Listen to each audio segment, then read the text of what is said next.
Good evening and welcome to Spooky Southcoast, making our return here on WBSM.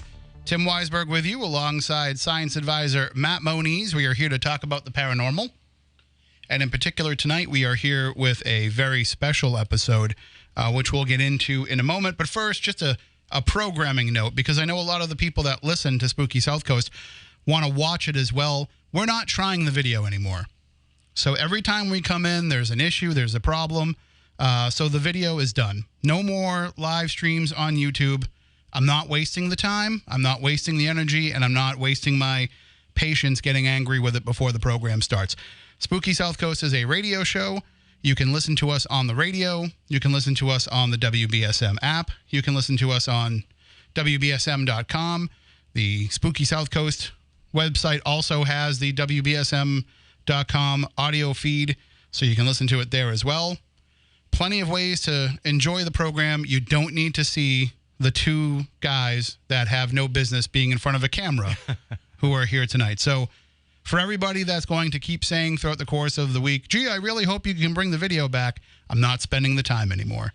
It's become a problem, and I don't want to deal with the problem anymore. Translation, the other engineer that's supposed to deal with the computer. It's not even that. It's just that what we're trying to do is not we don't have the manpower to do it, and it's not worth it anymore. So yeah, I agree. The equipment, I time to set it up for what's there. I'm not taking the focus away from the radio show itself to waste time with something that doesn't work. So we will come up with another way that if everybody wants to gather and chat, they can do that. Of course, you can use Twitter, hashtag SpookySC, or Spooky Live works too. Yeah, there's plenty of other apps out there. We'll definitely come up with something different where you can do that. But we can start a Discord channel, all of that stuff. But it's not going to be on YouTube, because if it's just going to keep being a problem, I'm not going to deal with it. If the station finally sprang for some other, it's not even that. It's not even that. It's that we're trying to do too much with what we have available to us. So we don't have the manpower to come in here and do it. So it was a different story when we started it years ago, and we had a genius producer in here. He's not with us anymore. So, he's still with us, but he's not with the program anymore. It's, let's just say the power of Matt Costa is completely revealed when you see exactly how much he had to do with a lot of that, because we're fumbling around in the dark. He was very effective. Yeah, don't think just because you didn't hear him that he wasn't doing everything to keep this show up and running. So the program tonight is going to be a very special one. For those of you who are wondering where this program has been, first of all, let me just kind of give you a little bit of a breakdown. That being why, on why we haven't been here. That being the fact that I was working in the newsroom for the past few months when we were waiting to bring on a new news person. And so with all of that extra work, I needed the weekends off. And I'm not trying to sound, like I'm, lazy. No, you're human. But I tried doing it at the beginning of the stretch. We were still doing some Saturday night shows, and I just felt like I wasn't up to snuff for those shows. I felt like I didn't have the energy to get through the program. I felt first I couldn't shake the cough that I had. I never tested positive for COVID, so I don't think it was that. I think it was just overuse of my voice all week long, and then trying to come in and do 2 hours. So it was just to the point where it wasn't like I was staying up all night on Saturday nights either. Like I would think that I was going to, and I'd just zonk out on the couch. And so that was, kind of my recharge time, because I was getting up at 4 a.m. I was doing the news in the morning. Then I was doing my regular job in the afternoon. That would carry me through to like 6 or 7 at night, sometimes even later. I would try and grab an hour's nap, and then I would get up and I would do the Midnight Society show. And then that would keep me up. We cut that back an hour just so I could get to bed at 1 a.m. instead of at 2 a.m. because I had to get up at 4 and start all over again. So we got through that. And, we are going to be back on a regular basis here on Spooky Southcoast. And maybe the engineer heard my diatribe at the beginning, and he might come up with some sort of plan. But we'll be back at least on the radio every week. So download the WBSM app if you haven't already, and that is your best and easiest way to hear the show.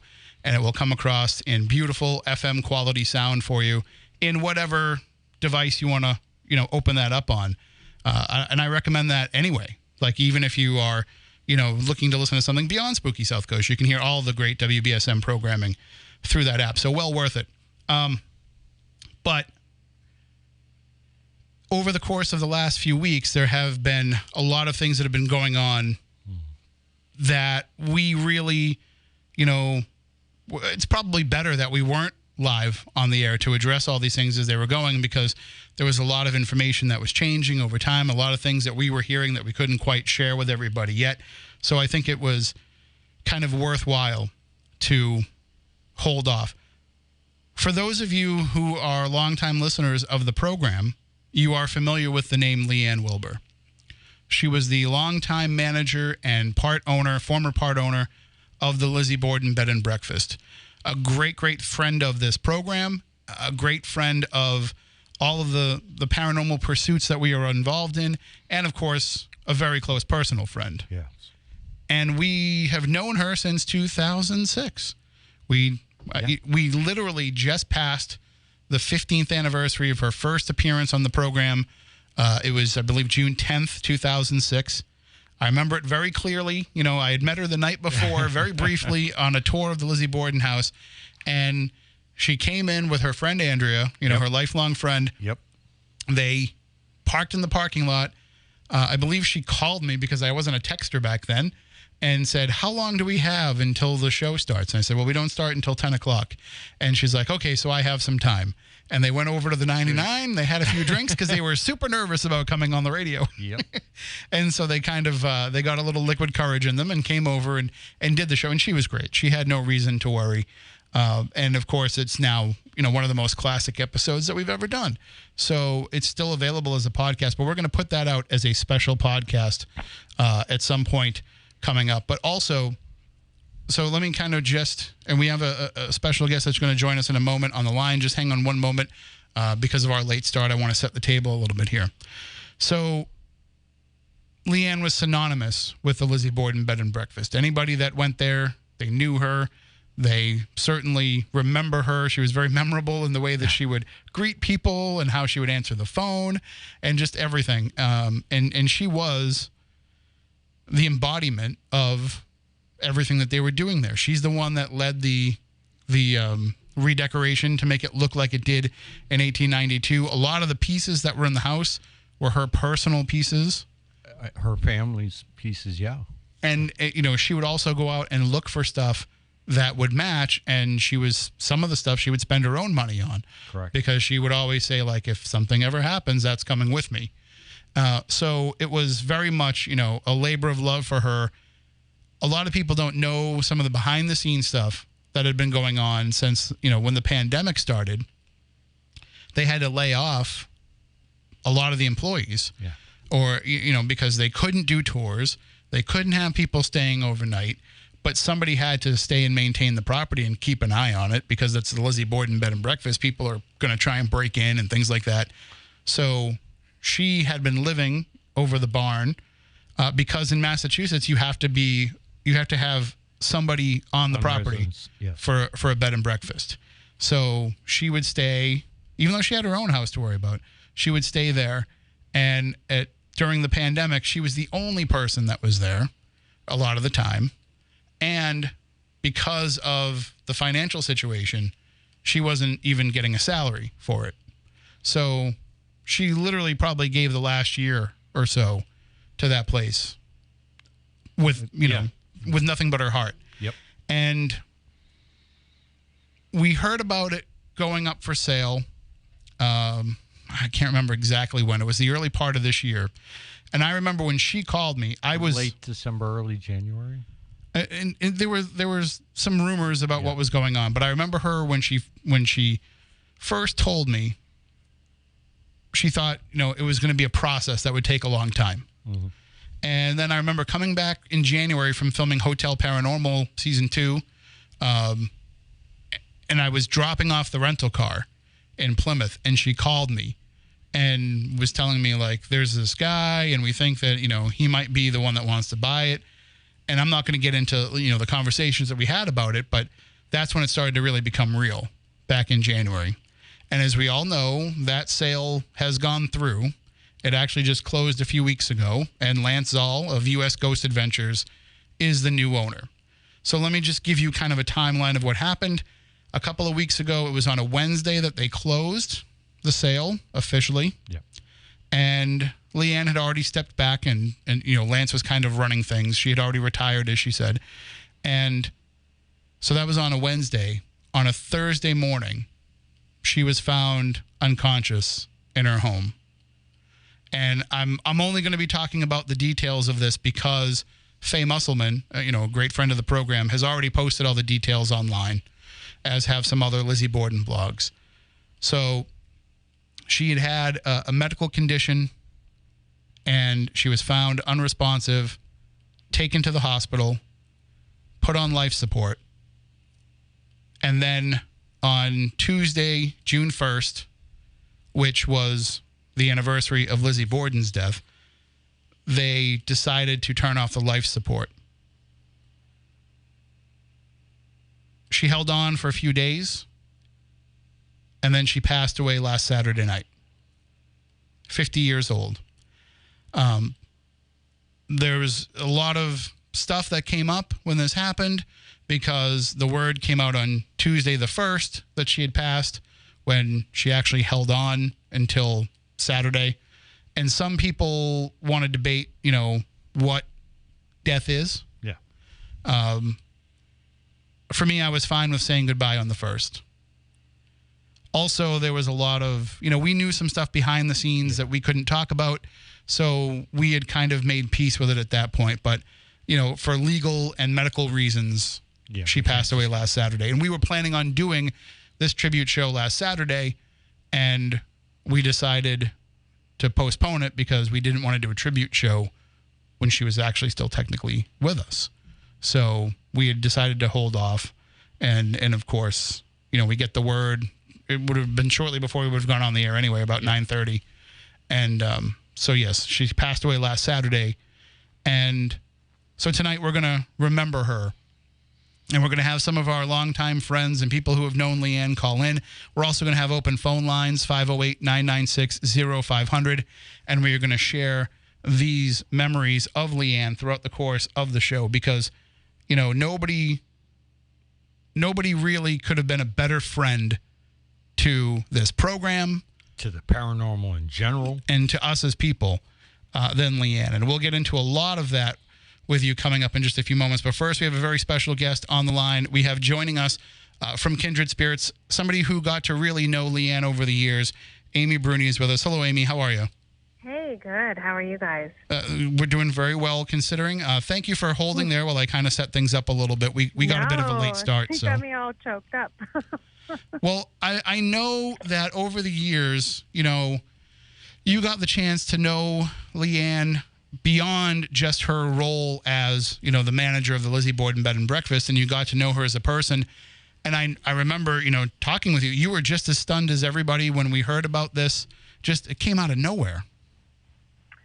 Yeah, it was just kind of one of those, I think sometimes you take for granted, friendships and certain people. I mean, obviously we could never have seen that coming, but, she was just kind of this constant in my life. I would get the occasional, very late night call from Lee-ann asking for advice or just to chat. And so it was just really weird to suddenly hear this rumor that she was, I didn't even get the she's not doing well. It was Lee-ann is on life support, so be ready. And I was like, what is happening? It just came out of left field. And it was,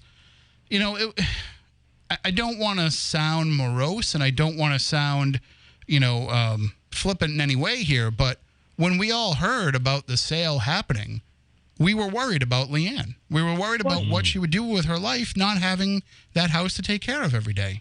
She called me a number of times asking for advice on how to keep the house. And because I just knew that even though, like, whenever we were at the house or even at Maplecroft, like, Lee-ann was never someone who tried to be, like, front and center and want the attention, but she just really cared about the content and how it was represented, and she was, like, ever present, and it was just her life. And she was just so much a part of both of those locations. And so when, you know, when the house went up for sale, she called me a number of times asking for advice on, like, what to do. And I was coaching her on the idea of maybe starting a Kickstarter, and I know she was talking to you at the same time, because she really wanted to keep it, because it had just been, you know, it was just something that was super important to her. And when we talked about it, she was very, and just so that people understand this too, she was very much of the mindset of, I understand that people would say, why should I help Lee-ann buy the Lizzie Borden house? But she was adamant about wanting it to stay a place where people could conduct research and have investigations, but also experience the history of it, and to keep doing everything right. And in a way, I think she was kind of giving us a little bit of a coded message about what she expected from the new ownership, which, you know, that's a story for another time. But yeah, she really seemed like, you know, she didn't want people to think she was putting her hand out, that there was going to be something in return for this. And I tried to tell her, all we have to do is tell the story, Lee-ann, of what you did for all of us over the years. And that's exactly it. Like, and I try to stress to people, like, whenever we filmed the Lizzie Borden house, Lee-ann was not the person that was like, I need to be the one that represents it. I need to be the interviewer. Like, she always put up, like, the guide. She always put, like, the face of the house up. Like, she never wanted to be involved in, like, the camera part of it. She just wanted to make sure it was done well, because she cared so much about the house. And that, I think, was, I don't think that I really grasped how evident that was until she was kind of losing the house. Like, she really, I mean, I hate to, like, it was just so bizarre, because, like I said, she just called me a number of times, and I wish I could have helped her in some way, but, like, at that price point and everything, I didn't know what to do. Yeah, the good thing is that so many people had a chance to get to meet her, even if for a few moments. But you're right, she didn't really want the spotlight. When productions would come, especially, you know, in the early days, she would go on camera and tell the story, or she would dress up as Lizzie Borden for them if they wanted. But as time went on, you know, she just wanted to let the house tell its own story more and more. And so, you know, she might not have been as prominent in some of these later productions that have been through there. But for anybody that went there, when you made the pilgrimage to the Lizzie Borden house, wherever you came from, part of your experience is you wanted to meet Lee-ann and talk to Lee-ann. Oh, yeah. And, like, every time we ever did investigations there or filmed there, like, we might have gone all night without seeing Lee-ann, but she would show up at, like, 2 in the morning and be like, so how did it go? You know, she had her, like, you know, she had this, like, really special cadence about her voice. And she, like, always genuinely cared. And we, you know, it was so fun. And she's actually kind of the person behind, I don't know if you know the story of the ghost bread at Maplecroft, but, like, there was this moment at Maplecroft where my daughter would show up at night to come do lunch break with us when we were filming there. And one night Charlotte showed up, and we were still filming. And so one of our producers handed Charlotte this loaf of bread that was like a prop at Maplecroft. And he was like, hey, Charlotte, this is the ghost bread. If you take this bread upstairs, the ghosts love this. And so Charlotte ran upstairs with this bread and left it. We heard her upstairs saying, like, ghost, I have the ghost bread, you know. And so she left this bread, and then one of our other producers went up the other side and grabbed the bread. So when Charlotte went back up, the bread was gone. And it became this ghost bread phenomenon. She was so excited that she had caught a ghost with the bread. And so Lee-ann, like, gave us all of the bread. Like, they had all this prop bread at Maplecroft, and Lee-ann was like, take all of this bread. and so she actually talked our producer into starting an Instagram called Official Ghost Bread. So it was just so fun. Like, she got really into it. And I just thought it was so funny because we literally, like, stole every prop ghost spread from Maplecroft, and it's still with Kindred Spirits today. Like every episode, the ghost spread is in an episode. Oh, that's great. I mean, that's the thing that I think people might not understand if they didn't get to spend a lot of time with her, is that she was a character, and she loved tweaking people and loved doing little things like that would, you know, just kind of leave a little bit of an impact on you. You know, she wasn't somebody that wanted to be the center of attention all the time, but also whenever she did anything or said anything, you stopped and paid attention because you knew it was going to be good. Yeah, no, she has or had the most like dry but like really fun, sarcastic sense of humor. And Adam and I loved that. Like she would show up when we were filming, and we just knew that like, like I said, she never showed up like at the beginning of filming. Like she always showed up at like 2 a.m. and would show us all these funny jokes and things on her phone. And so yeah, she was a really special person, and it's really weird for us. Like our whole crew right now is kind of reeling because, you know, she was such a part of Kindred because we filmed obviously at the Lizzie Borden house and Maplecroft. Everybody got to know her so well, and you know, we've been talking about it daily. And really, I think folks should understand that it goes beyond just the paranormal community, that the Borden historical community, the Fall River historical community, Fall River as a whole. I mean, she had an impact for all of these different areas, and it's going to be like that now, and it would have been like that, you know, if she hadn't passed and had just retired and gone on to do something else. Now that the house has been sold, you know, there was going to be a loss because she was such a synonymous part of everything that went there. People were going to miss her. It's just now they won't, you know, be able to see her some other time. And but she's still leaving a legacy behind in Fall River that will be talked about for decades.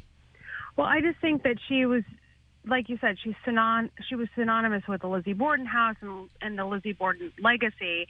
And like, even if, you know, everything had gone through normally and she was still with us, like she would have been that talking head that people would have consulted with when it came to all things Lizzie Borden. Like it was just such a part of her life. And she knew so much about it, and she just took it all so much to heart. So yeah, I totally get what you're saying. And I'm sure that you have the same experiences that we did, where, you know, anytime we got involved with any kind of charitable effort or fundraiser or anything, you know, she never made a big deal out of it. But yeah, you know, a night stay at the Lizzie Borden house, you know, we'll donate that for the raffle or for whatever.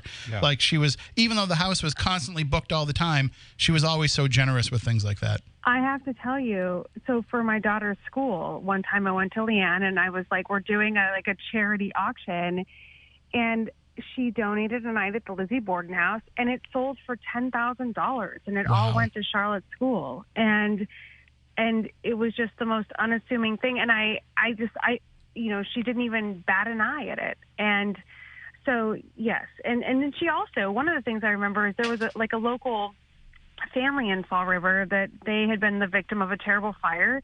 And of course, Lee-ann instantly set up this charity moment, and she asked Adam and I if we would show up at Maplecroft for a couple hours and meet people, and we did, of course. And she raised a ton of money for this family that had, you know, lost their, not even a family, but I think it was like a apartment complex where a number of families had lost their homes and belongings. And she just did that quietly, didn't announce it, wasn't in the paper, didn't expect any credit for it, but just did it. And Adam and I showed up and we helped her and raised a bunch of money. And, you know, that was just the kind of person that she was. She was super community oriented, and she knew what she had in Lizzie Borden house and how she could use that to the advantage of the community. And just kind of my final question, and then we'll let you go because I know you've had quite a busy week. The feeling that I always got was that Lee-ann was kind of the long-lost Borden to some degree. Mm-hmm. And there were a lot of similarities between her and Lizzie, you know, minus she didn't kill anybody. But she was very much, you know, that same kind of civically minded person, and thinking about the fact that reputation and that notoriety carried with it some kind of, you know, responsibility, and she was certainly a great steward of the legend, of the story, and of the house. But I always kind of think of her that way, as being like the third Borden sister. It's not lost on me that she passed in the same week that both Lizzie and Emma passed away. Yeah, and I can absolutely see that, because, with all of our work at Maplecroft, like, we learned that Lizzie was like this kind of, although, what she did is very, there's a lot of debate around that. But no matter what happened, after Lizzie, or Lizbeth, was acquitted of the murders, she went on to live a very, like, kind of civic duty-minded life. She did a lot of charity work. She was very quiet. She was very unassuming, and she just helped a lot of people, but kind of under the table. She never wanted credit for it. And that is very much how Lee-ann was. Lee-ann, the first time I talked to Lee-ann, years and years and years, I think it was before I was even on Ghost Hunter, she was very skeptical of me, and, like, rightly so. And then as she warmed up to me, she just became this completely different person. And yeah, I can see so many similarities between her and Lizzie. And I think it's interesting. It's one of those kind of like small, small comforts in all of this. But I think that Lee-ann needs to be remembered, not just, for her work with the Lizzie Borden house and everything, but just for the person that she was. Like, minus the Lizzie Borden house, Lee-ann was a very cunning, very kind, very sarcastic, really just fun and caring person to be around. And no matter what her line of work would have been, no matter what her legacy has turned out to become, that was just the person that she was. And so I just think that's important to remember. Absolutely. Well, thank you very much for calling in and sharing some memories of Lee-ann with us, Amy. And I know that we'll have a chance to talk more about her, next time we get together in person, and we'll raise a glass to her, and we'll celebrate her as she should be celebrated. For sure. Well, thanks for having me. I appreciate it. Thanks. Take care, and we'll talk again soon. All right. Thanks. Good night. That is Amy Bruni. You know her from Kindred Spirits, and we'll definitely be having her come back on soon to talk about the new season when it comes out, because they're working on more, and you'll get the chance to hear about it here on Spooky South Coast. And she's absolutely right about Lee-ann, about her being a multifaceted person, about so much more than just. I mean, if you look back at her life, she packed a lot into those 50 years. Yeah, she did. So she was a truck driver. And we're not like I drive, an Amazon truck around town. She was like a long distance trucker. Yes. She was a bodybuilder. Yep. And when I say bodybuilder, I mean like serious champion bodybuilder. Yep. She was, we had her here for the live radio drama that we did. She was a very good actress. Acting. Yep. She loved theater and stage. Famous for being in the Rocky Horror Picture Show. Yep. They say her performance of Frankenfurter was legendary. And she was very health conscious. She worked for GNC for a number of years. Mm-hmm. Actually, that's what she was doing before she bought Lizzie's. And she never really gave up a lot of her interests. It's just that the Lizzie Borden job took more and more of her time, and understandably so, because it was a big responsibility. One of my favorite things about Lee-ann was she never got. She loved having the celebrities visit, and she loved having the opportunity to meet celebrities. But by the time that these interactions were over, the celebrity was more excited about meeting Lee-ann sometimes than she was about meeting the celebrity. I only saw her really geek out one time, and that was over meeting one of the Ramones at Rhode Island Comic-Con or Terracon, whatever one it was. And I don't remember which Ramone it was. I'm sorry. But she was so excited for that. Like, it was building up for weeks and months leading into the event. She's like, I can't believe I'm going to get the chance to meet him. And I remember being there with her, and she's like, will you come over with me? Like, I'm afraid to go by myself. I was like, celebrities come into your house all the time. But she just, she was nervous about that. So I did go over with her. One of her personal icons. Yeah. Of course. So. But, like I've talked to some of the celebrities that have dealt with her, and and when I bring her up, oh my God, I love Lee-ann. Like just recently, I was talking to Stormy Daniels, and we were talking about how they'd gone and filmed their program Spooky Babes at the house. And the conversation immediately turns to just how wonderful Lee-ann is. And so I think it was that way for a lot of people. You see the photos of all the celebrities that have gone through. I mean, I don't think I'm speaking out of school when I say, James Woods.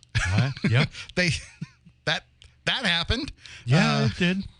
So, but yeah, that's, I don't want to get too deep into that, but yeah, there was, but it was just kind of. They knew each other. Yeah, they were friendly. But like, that's the kind of person she was where, she put people at ease when they came through. She didn't, shove a bunch of cameras in their faces and make them sign autographs and sign things in the gift shop she could put up for sale. She treated them just like they were any other visitor. And I think that they appreciated that. But also, she treated every visitor like they were a celebrity. True. She made sure that everybody had the best experience that they could have. And what Amy was saying was right.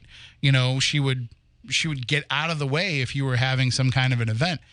The trust level that she had for people it's so rare to see that with people who are in charge of some of these haunted places, where they feel comfortable saying, I know you've got this. I'll be right out there in the barn if you need me, but I also don't need to be here watching your every move. Even though this house is full of priceless artifacts. Yeah. Lock the doors when you leave, shut the lights off, and have a good night. And, at one point before they switched to the new alarm system and all that, we had a key. Key and code. And we were allowed to go whenever we wanted. We just had to call and make sure there were no guests staying. And if we were like, it's a Wednesday night, nothing's going on. You want to go over to Lizzie's for a little while?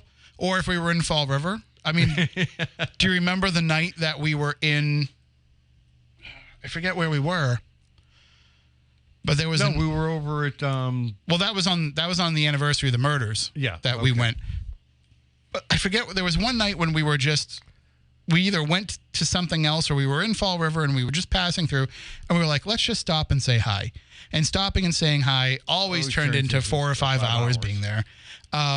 Food, Yep. drinks. Like, hey, let's just go Lots get a of pizza, laughter. But there was the night that we were at the Queckishan Club.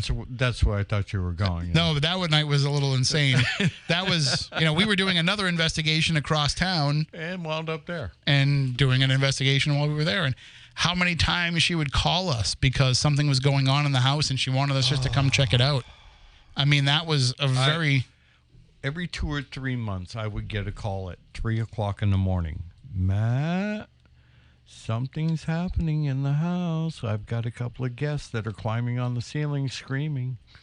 I always knew when she was going to ask me to come over and investigate because she would always start off the conversation with, Mr. Tim. And I'm like, well, when you're calling me Mr., I know what that means. Yep.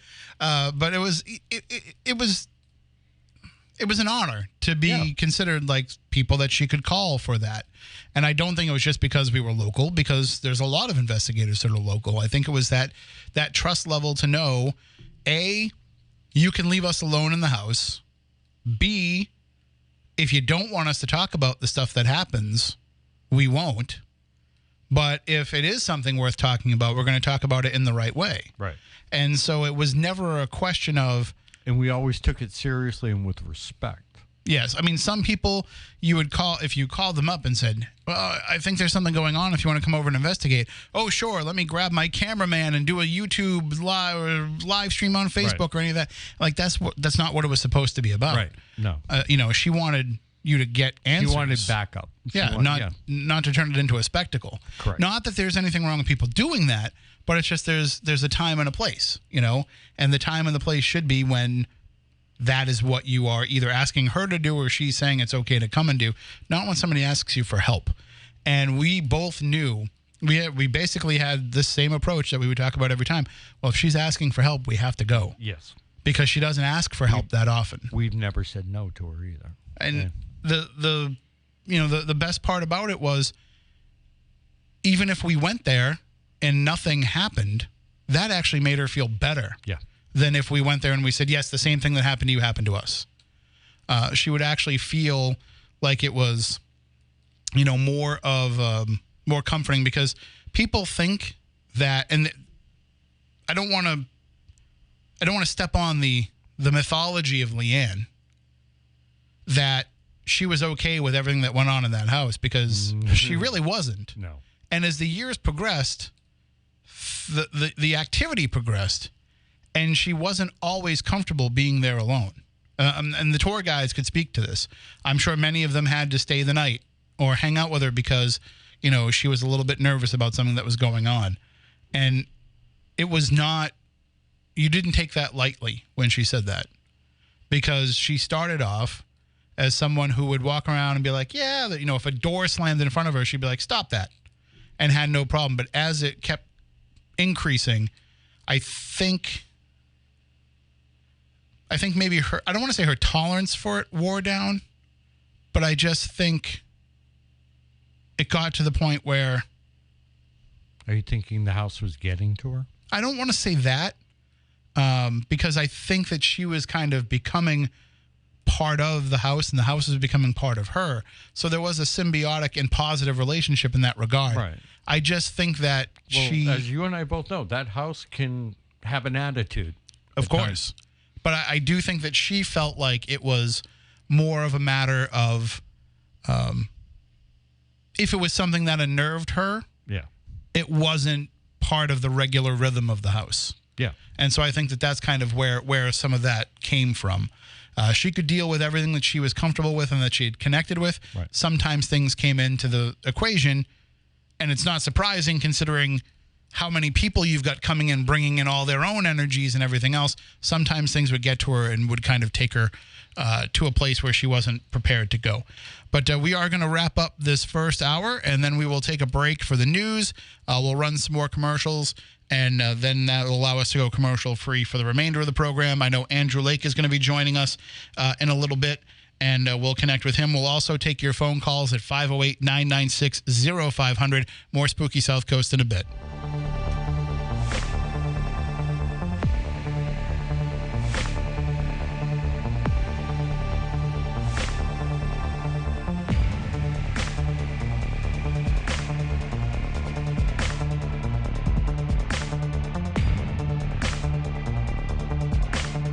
WBSM.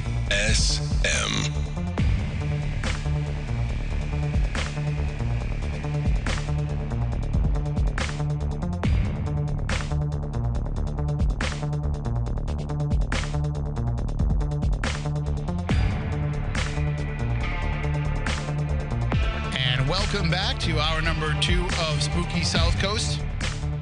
Tim Weisberg here, along with science advisor Matt Moniz. By the way, I should say that Stephanie Burke is off tonight. I can't really give you the details of where we were for the past few days. It's killing me not to be able to. But we had the opportunity to go film a very cool television project, which will air on the, I guess I can say the app. I'm sure they won't mind me promoting some downloads. The Tubi streaming service. A lot of you probably already have it on, you know, your Roku device or your Chromecast, you know, your Fire Stick, whatever it is that you use to listen, to watch some streaming services. You probably have Tubi already. If you don't, you can download it on a number of different types of devices. But this is a project that will air in October on Tubi, and it was a dream come true to be able to be part of this. And I really can't give any details. In fact, I was giving out way too many hints before, and I got told stop that. So I can't even give you the hints that I was before, which is probably for the best on this show anyway, because I probably really wouldn't want to say what it's about on this program. Okay, that's too many hints. I can't say anymore. But it would be a total calamity. Yes, it would be. I think if you have followed this program for all the years that we've been doing it, and you've heard us talk about this topic many times over the years, you're going to be just as giddy about it as we were. And it was amazing, sobering, and all kinds of things that I will tell you about later on, but I can't now. And that's a shame, because I do think. Well, I won't. What I'll say is we're going to keep fighting to be able to talk about it sooner, just because I think we can help build up some interest for it when it's going to air. But it's going to be awesome. And I will say this, and I'm not under my NDA does not extend to talking about the crew that we worked with, so I will freely say that it was absolutely one of the best crews we've ever worked with, and any of the stuff we filmed. Moni's the complete opposite of the Monster Quest people. Oh God! instead of making me sit there and watch them eat lunch, they actually ordered me lunch and stopped filming so that we could eat. But it was one of the best crews I've ever worked with. Definitely, coming in with no agenda, really just wanting to get our thoughts and feelings and beliefs and theories, and so accommodating. I had to sit through a very long process of about 2 hours where they were trying to set up the shot with the people back in LA over like Zoom on somebody's phone, and it was very tedious, and it took a long time to get exactly right, and they were so like apologetic for it and everything, and I was like, listen, it's fine, I totally understand, as long as you can make me look the best way that I can. And then finally I was like, all right, you gotta like Photoshop, use some of your post editing effects to take off some of this extra weight, though. Like that's the trade for making me sit there. So, but it was such a great crew, and I wish them all the luck in the rest of filming for this and for the rest of what this project is going to be. I think that they're creating some great stuff there, and hopefully we can have some of them come on and tell us about it when the time comes. All right, well, we are paying tribute tonight to our friend Andrew Lake, paying tribute to our friend Lee-ann Wilber, who passed away last Saturday at the age of 50. And now joining us on the line, we have, let me push him through the right way here. We have Andrew Lake joining us. Hello, Andy, are you there? Hey, Tim, how you doing?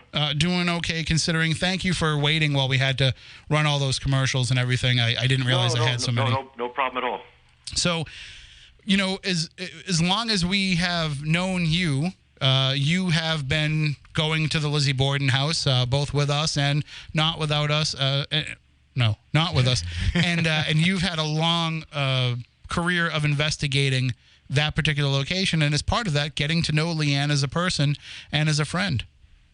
Yeah, it was because of you guys, at Spooky Southcoast that I got to go to the Lizzie Borden house and meet Lee-ann. It was Matt, I believe, it took me, on my first trip there, and yeah, it was. Yeah, I mean, all these years have gone by now, and when Matt got in touch with me with the bad news, it really threw me for a loop. I'll be honest with you. I actually had to go out in the backyard and take my phone out, and I started calling some people I hadn't talked to in a while to touch base with them. It bugged me that much. And I joked with people. People would be like, "Oh, I'd always like to go to the Lizzie Borden house. I'd love to investigate that or walk around it." And I'd look at them and go, "Yeah, I've been there before." And they'd be like, "Oh my God, you've been to the Lizzie Borden house?" And I'd be like, "Yeah, I've been there so many times that I almost don't want to become like jaded and be like, oh yeah, I get to the Lizzie Borden house all the time." And it's because of you guys and Lee-ann. I considered myself very, very lucky to have had that opportunity to go there as often as I did and just hang like I was one of the furniture, And that's what's so great about her, is that she was so accommodating to everyone. See, a lot of people that own haunted locations and have like TV shows come in and film, it's no secret they get a paycheck for doing that. They get a check for using the location for filming, and I'm sure that when a number of productions came in and filmed at the Lizzie Borden house, they paid a location fee to the house for being able to use it. But I also know some of them didn't, and that's because Lee-ann would say, if they didn't have it in the budget and they still wanted to get it, she would do it. But certainly anything we ever wanted to do, anything we ever wanted to film, it was an open door policy for us to be able to go in there and utilize it. And I think she knew that was, helping our careers and helping us to spread our message out. And she didn't have to do that. I mean, she could have said, no. It's X amount of money to rent the house out for the night. And even though it's you guys, I got to be fair and charge the same as everybody else. But she wasn't like that. She was always willing to let people come in and work on different things if she believed in the person or believed in what it was that they were doing. Yeah. No, she, I can remember your co-host Stephanie there was saying, I'd like to be able to do a walkthrough of that place sometime when it's like really quiet and all that. And I said, well, I could give her a call and find out. I mean, I don't want to like try and like freeload on her and stuff. She's running a business, and I don't want to get in someone's way. But no, she was like so accommodating. She's like, I don't really believe in psychics, but yeah, Andy, if you want to come by and bring a couple of psychics through the house, go ahead. Knock yourself out. There was no like, oh, gee, well, and it was like, yeah, sure. What day do you want to come by? And we did. We walked through the house one afternoon, and it was a very strange afternoon walking through the house with two psychics who kept looking at each other going, you're getting that, right? Yeah, I am, and they're not sharing it with me. It got kind of spooky. I mean, you're walking through a notorious, haunted house, and two psychics, and they're not sharing with you what they're getting, and then they had to leave. And then I'm standing there in the parking lot, and Lee-ann comes out. She's like, well, what did they say? And I'm like, they wouldn't tell me. I got to find out later, I guess. But I remember Lee-ann just shrugging her shoulders and looking at me. Probably one of the kind of the oddest and kind of funniest moments I had there.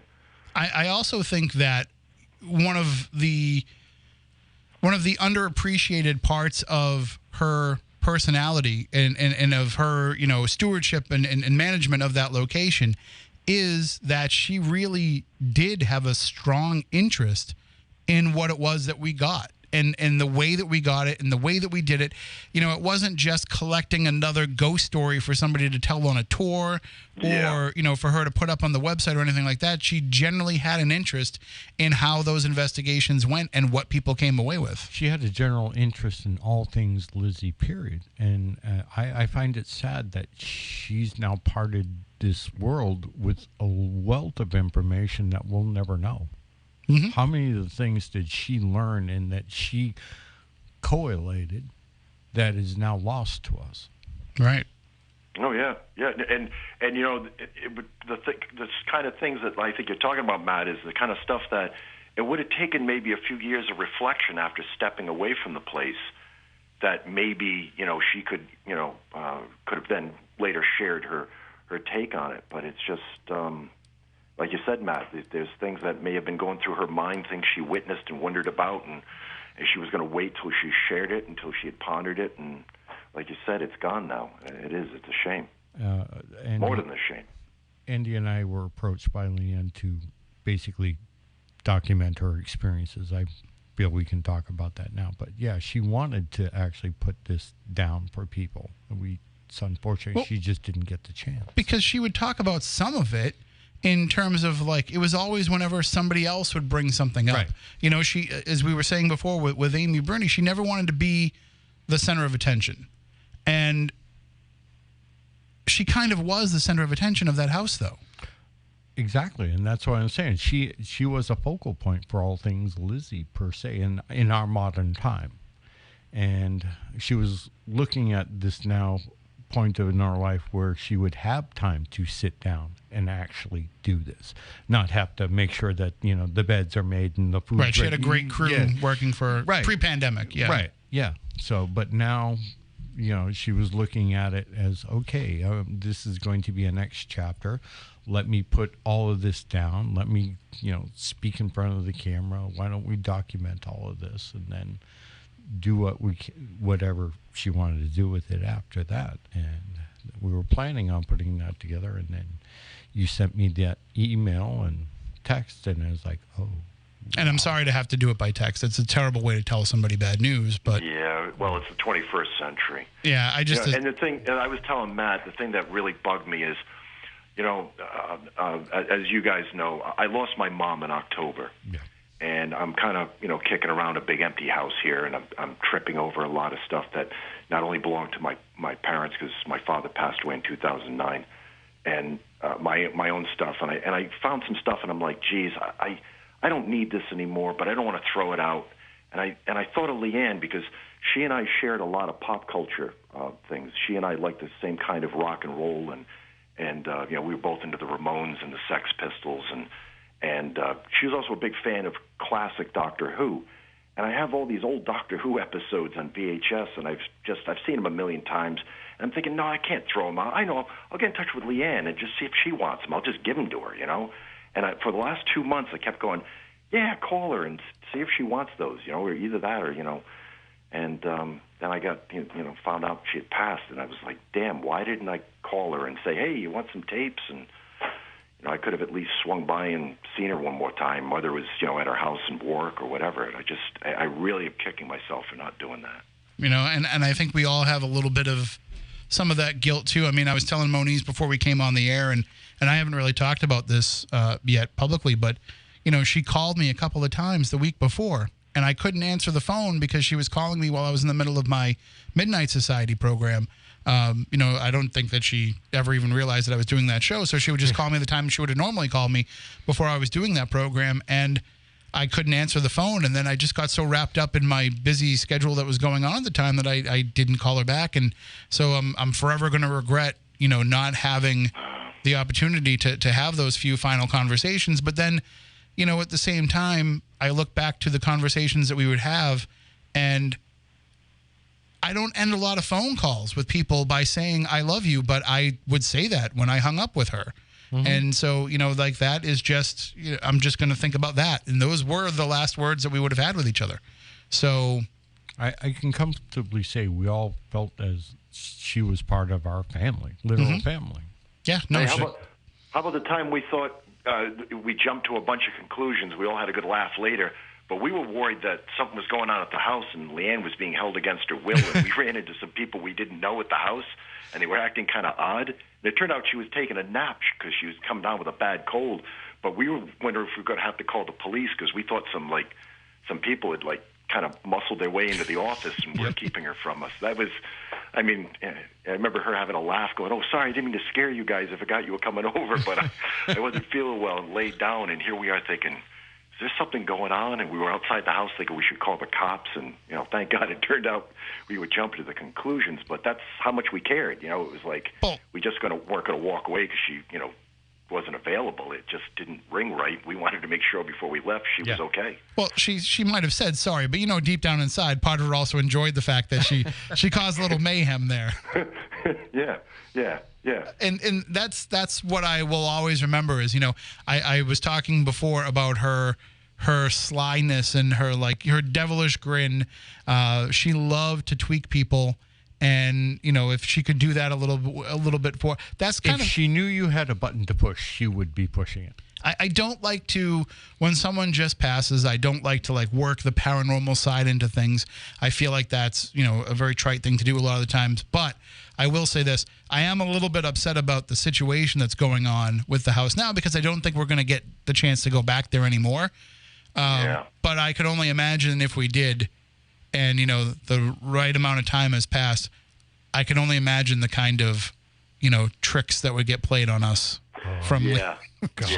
Yeah. Oh my God. And she probably still will anyway. And but I don't. Knowing her, she would delight in every minute. Absolutely. Well, I want to thank you, Andy, for joining us, and certainly, you're welcome in here anytime. The Spooky Crew door is always open to you. You are OG Spooky Crew from the beginning. Okay, great. It was good talking to you guys, and I hope to talk to you about something, a little more upbeat and a little more positive. But you guys have a great night, and to your audience, have a good weekend. Sure. Take care. Catch you later, Andy. Talk soon. Bye-bye. That is Andrew Lake of Greenville Paranormal Research. And there's certainly a lot of stuff that we need to catch up with Andy on from all the things that we've had going on. We haven't had the chance to investigate that much with the pandemic and everything. I've been hanging out with him. Him and I have been doing a lot of stuff together. But we haven't done nothing the big things and all that. But let's just go Tavern on the Main and have some dinner. And that's one thing that I've learned. The food there is good too. Never mind doing any paranormal stuff. That's what I mean. Oh, yeah, let's just have dinner. Freaky thing about funny you mentioned Tavern on Main. A friend of mine that I worked with in my previous job for 5 years, I got him now working with me at my current place, and he knew I did the spooky Southcoast and this kind of paranormal thing, but he was like, I started talking about all of the various places that in Massachusetts and Rhode Island. It's like, oh yeah, I worked in this place in Rhode Island. I was a cook at the Stagecoach in Chepachet, and I was there when this TV. And he's talking about it's like Tavern on Main? Yeah, I was a prep cook there. I was like, you son of a... I've known you this long, and you never told me that? I just went there a few weeks ago. A friend of mine who is a paranormal researcher and a TV news producer and everything. You've met her before. She was down to take part in an investigation of the Conjuring house. Okay. And so while she was going to be down there, I was like, well, we should meet up. And so we decided to go there and meet up for dinner. And I felt so bad because I had been hyping the popovers for like weeks before we were going to meet up. And then, of course, when we got there, all that stuff was not available because of COVID restrictions. So I was like, oh, they're not making the popovers? Can't you just make them in the kitchen and bring them out to the table? So hopefully, now that the restrictions are lifted, if we get to go back there, they'll have the popovers again. But, oh, man, great place. Well, let's take this Welcome to Spooky Snackos. Speaking of which, I meant to say something earlier in the program. I want to say thank you to Alana, who sent a package to us in the mail.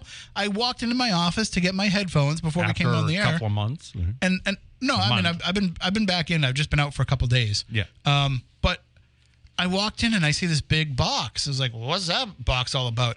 And I open it up, and it is snacks sent to us by Alana. So thank you, Alana. Thank you, Alana. We will save them and open them when Stephanie's here. Yeah.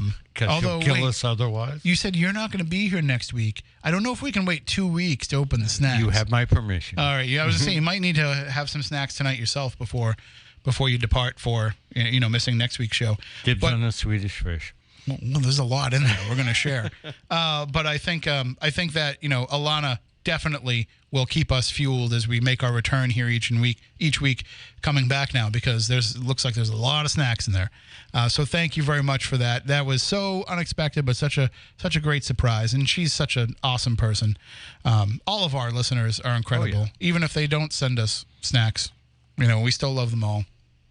Yeah, we have great listeners. No, seriously, we do have some great listeners. But they do bring us snacks a lot, too. That helps. I mean, I guess it's a nice niche to have if you're going to have one. But generally, with all the bands that I've met, they've all been very great, interesting people. And, we have the opportunity to get out there again and start hanging out with people and doing different things and being out and about.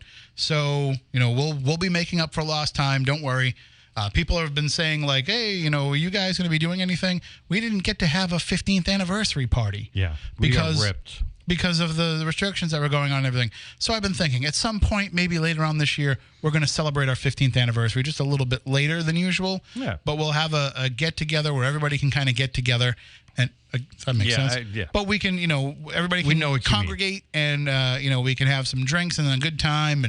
And we'll do things the way that we always say we're going to do them every year, and then we just decide not to have an anniversary party. But I think 15 deserves it. All right, let's go back to the phone lines. We have a couple calls here coming in. Good evening. You're next on Spooky Southcoast. Hello. Hello, my friends. This is Keith Johnson. Hello, Keith. First of all, thank you for holding on as we were rambling on. We appreciate it. Sure. Well, it was fun listening to Andy there, too. How are you, sir? I'm doing quite well. I just came back from Gettysburg last week when at Phenomenology, and Sandra and I both came down with migraines along the way, so that's that's all for the course, and she's got her back aches too, after her fall down the stairs over a year ago. But we're doing good. We're doing well. Really, actually can't complain. And you heard the horrible news about our mutual friend Lee-ann. Yeah. Such a shock, but you think about somebody being just 50 years old and you think you have all the time in the world. Yeah, really. I mean, it really hits you. It's like, I met Lee-ann when she was very young, because she lived here in Warwick, but I actually met her in Providence Theater Group. I was doing You Can't Take It With You, and I was Mr. Kirby. If you're familiar with that, of course. I was Mr. Kirby, and she was Mrs. Kirby. She was Miriam Kirby. And so we were husband and wife. That's and many years, for years and years afterwards, I would give her a call and say, well, hello, Mr. Kirby. And say, how are you, Mrs. Kirby? We always called each other Mr. and Mrs. Kirby for years afterwards, because because that was our role together when we played husband and wife. So that was a cherished memory. That's when she was still working as a truck driver, you know. And we actually got the chance to have you remarry in a thespian manner when you it was a thespian wedding when you came and took part in our live radio drama and you and Lee-ann played husband and wife again. Yes, right. That's right. So I guess we were destined to do that. Yeah, and that's a lot of good memories and everything like that. And it's like she was such a connection, always a connection to the Borden house, and it just it sounds like a cliche, but it just doesn't seem the same without her. To me, she'll always be the mistress of the Lizzie Borden Bed and Breakfast. She'll always be the mistress there, and it's just hard to accept that she's not there anymore and that she's not in our physical lives anymore. But I always think of her as Mrs. Kirby and being at the Borden house, and it's just not the same anymore. You know what I mean? Right, but I do think, there'll always be a piece of her there, and I'm not speaking in a paranormal sense or even a spiritual sense, just, in what she did in totally refurbishing the look of that house. I know that Martha McGinn and her partner had started with a lot of that when they owned it, but really, Lee-ann kicked it into high gear, getting the furniture that matched what it looked like in the crime scene and matching the wallpaper. And she finished it. Yeah, she definitely finished it and polished it. And she brought so much of the things to that house that'll be associated with it forever. The sheet music on the piano of You Can't Chop Your Pop Up in Massachusetts, little things like that. People wouldn't even know that song if it wasn't for her, bringing it back into the zeitgeist of all things Lizzie Borden. So her mark on that house will never go away, no matter who is the current owner of it. Yeah, that is true. You've got a very, very good point there. Her mark is on there, and she'll always be a part of it. She really will. And so I'm so glad you guys are doing this tribute to her, and it's like I feel I can't thank you enough for doing this tonight. Well, thank you for calling in, and hopefully we'll get the chance to hang out in person real soon. I hope we do. I miss you guys, and I do want to hang out again very soon now that things are starting to get back to normal anyway. We've got to have you back on Ghost Star Near and everything. Well, things are never normal for us, but we'll take as close to it as we can get. Yeah. That's true. Very good. Very good. All right, well, take care and give our love to the family. I will do that. Thank you, guys. Take care now. You as Have a well. good one. That is Keith Johnson, and you can check out Ghosts Are Near. Just go to the website, ghostsarnear.com, and you'll find everything there that you need. Also, I think, and nearparanormal.com, of course. Why don't you, Moniz, tell us your... How can I put this? Well, first of all, it has to be appropriate for air. I was going to say, this can go bad really quickly. But tell us, if somebody said to you, what was Lee-ann Wilber like outside of the Lizzie Borden house, what's the first thing that pops into your mind? Oh, the word sarcasm. Mm-hmm. I loved her sarcasm. We both had that same type of, dark humor, dark sarcasm. But believe it or not, the word vivacious, because she was very outgoing, very, the other things that would come up to her, very, very real and blunt. There was no ambiguity with her. She either liked you or she didn't. She would be polite to you up until a point. I'll be honest. I didn't know if she liked me for a long time. I wasn't sure. Because she would feel you out and things like that. And that's the other thing. It took a lot to gain her trust. But once you had it, you had it. And once you lost it, you lost it. I mean, I would say that the thing that stands out in my mind the most is, and I've said this a few times, but just her ability to kind of, pull a zinger on people. Yeah, and her sarcasm, her wit. And she would go to whatever extreme it took to get the result that she wanted. Case in point, when we first heard about, what was going on and when we were putting out tributes to her, I shared the photo of when we were at Rhode Island Comic-Con a few years ago. Okay. And we not snuck into, we had the passes, but we went into the backstage area. For those who have, never been or don't know how they do it, it's at the Providence Convention Center the Rhode Island Convention Center. And they have this big, floor, the big area where the convention hall is what I was looking for, where they have the downstairs section of it. And then in the back, where they have the loading docks and all that stuff, that's like where the celebrities will go out if they're going to go have a cigarette break or whatever. A green room, per se. Oh, it wasn't the green room. They have a separate green room. But this is like kind of where, they bring them to go into the elevator, to go upstairs. It's a backstage area that's not really a backstage area because it's all the functions of the logistics area. And we went back there because she just wanted to go outside, and we went outside and we were sitting on the loading dock, and out comes the actor Jason Jason Isaac. Anyway, he comes out, and people know him from Harry Potter, I guess. I've never seen Harry Potter movies, and a bunch of other things. He was the guy who killed Mel Gibson's son in The Patriot. So a lot of people know him for these different roles, and so she's like, I have to get a picture with him. And I was like, okay. She's like, I'm going to go ask him. And he had come out to smoke a cigarette. Sorry if you're a fan, that hurts you to know that, but he's a smoker. And so he went out to smoke a cigarette, and she says, can I take a photo with you? And he's like, no, not now.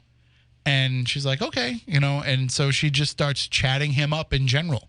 And next thing I know, a few moments later, there they are, like, arms around each other, calling me over to, like, snap the photo.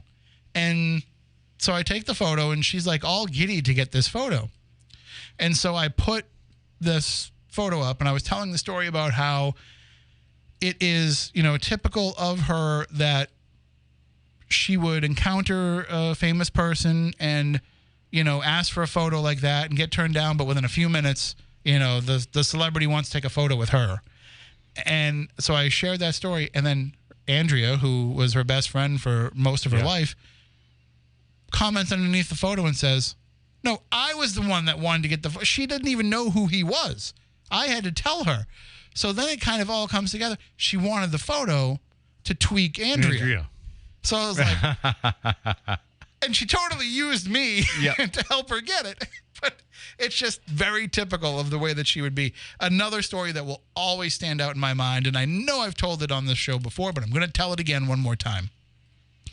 And, as we said, we were always going over there to do small investigations, most of the time just you and I. Yeah, sometimes not investigations at all, just to go hang out, have pizza, and drink. But there was the particular night that we went over there, and the house wasn't responding the way that she, had it happening to her. Yeah. Things were kind of quiet that night, which was not a rare, it was a rare occurrence for us to have nothing happen. But it was a relatively not quiet unheard night. of, though. Yeah. And at the end of the night, every time we did anything there, the last thing that you have to do is go through the house and turn off all the lights. I knew that story was going to come up. And I'm always the one that has to go up the third floor stairs and turn not off. The only one. But, but I'm the only one that's scared of the dark and has to do it. Oh. Although I'm not really scared of the dark anymore, but I used to be. Actually, ghost hunting is what made me not scared of the dark anymore. But so I'm up on the third floor, and I'm turning off all the lights.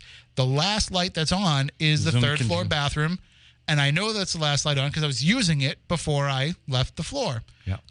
We got to ride home, so I'm like, let me just hit the head before we go, and then I turn that light off.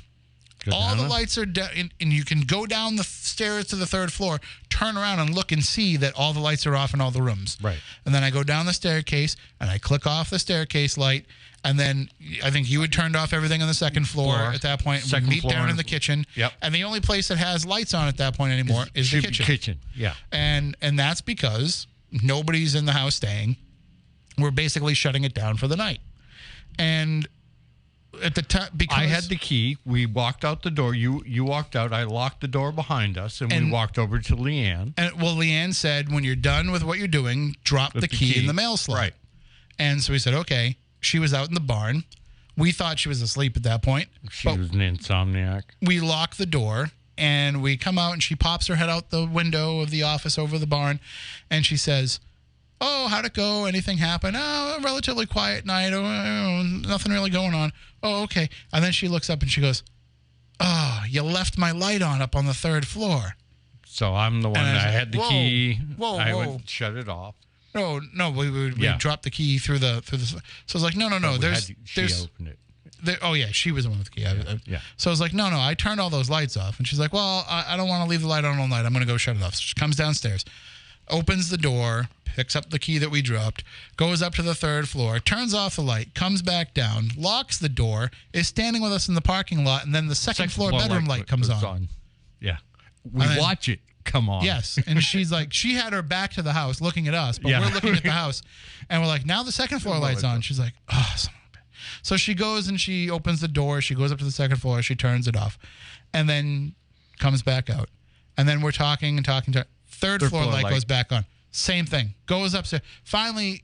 At the 4th or 5th time. She's like, if it goes back on again, I'm just going to go to bed. And nothing happens. It's quiet. Yep. We're standing there for about 20 minutes. And no lights come back on. So we think we're in good shape. We get in the car. We start driving. And for anybody that knows Fall River and you know the layout of the land, we had left the Lizzie Borden house on 2nd Street. Just gotten to 195. We were at White's. We were driving by White's of Westport. And my phone's ringing. And my phone doesn't usually ring at 3 o'clock in the morning or whatever it was. So I was like, and I look and it's Lee-ann calling. And so I pick up I'm like, maybe we forgot something or whatever. And so I answer the phone, hello? And all I hear is on the other end, what did you do to my effing house? What do you mean? I'm sitting here in the window looking at the house, watching as every single light in the house is flashing on and off. I was like, do you want us to come back? Is there something that we can do? And she's like, no, at this point, I'm just going to pull down the shade and go to bed and pretend like it's not happening. But that was a crazy night. And it's so funny because the way that she handled it was typical of how she was, where this is the most insane paranormal activity that 99% of the world would ever experience. And she was just like, I'm going to just go to bed now. Like, this is how the house is. This is what it does. I accept it. And I guess I'm just going to have to pay the electric bill this time. And it's just, that to me is going to be the quintessential, those two stories for sure, the quintessential Lee-ann stories. Yeah.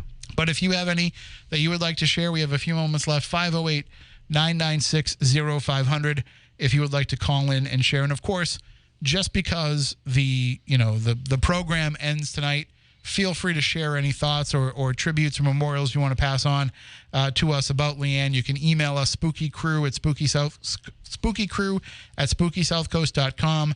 You can share them on Twitter. We're at SpookySC. We'll be back next week to talk about the documentary that came out while we were off called Fall River. And, kind of in a different version of Fall River. If you haven't seen this docuseries yet, it aired on the Epix channel. Which is it's on your cable system if you pay extra for it, but it's also available as a standalone app. And so you can, if you don't have cable or if you don't want to add the network, you can get the app. I think it's like $4 or $5 to get it for a month. Some places will give you a free trial. If you call your cable company and say, hey, I've heard about this Epix channel, I want to check it out. Do you guys do any kind of free trial? Usually they'll give you a week or a month for free to try it out. So you can do that. You can sign up for a month, watch the docuseries, and cancel. It's up to you. There's, movies and other programs on there and everything. But if you just want to watch this 4-part docuseries, you can do that. And I know Amazon Prime had the first episode for free to try to entice you into signing up for Epix. So you might be able to catch the first episode that way if you have Prime.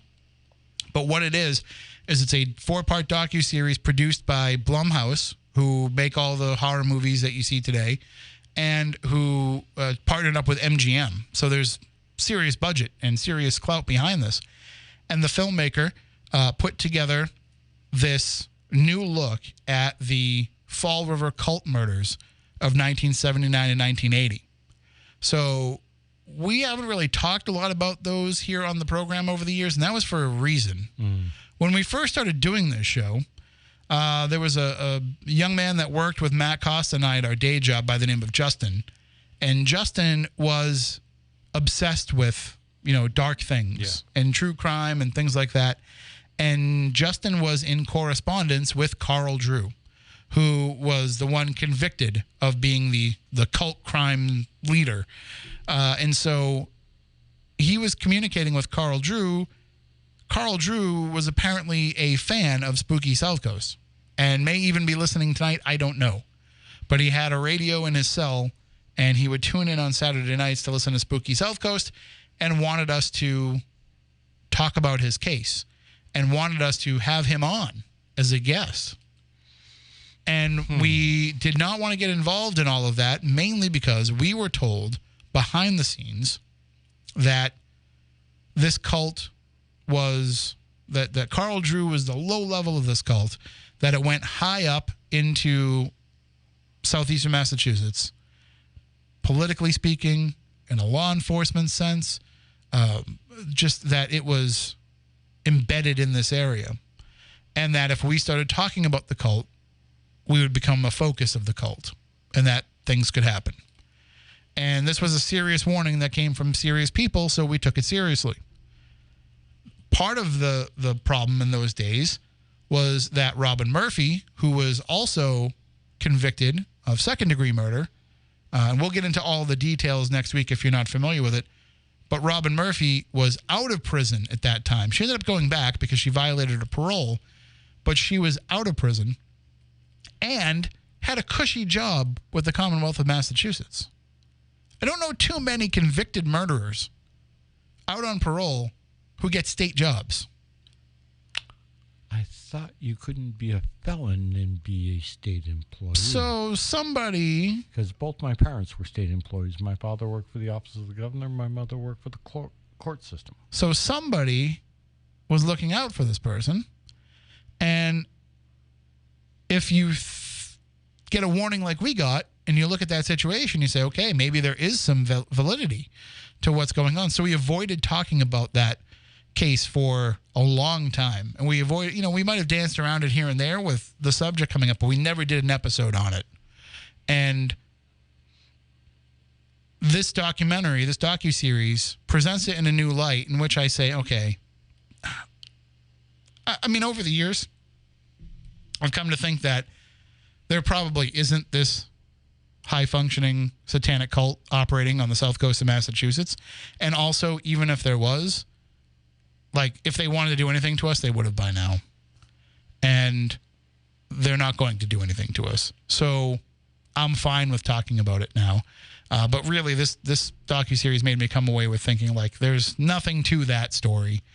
As much as I love Alan Alves, and I know that he talks about how this cult is still out there and still active, I mean, hopefully I don't get,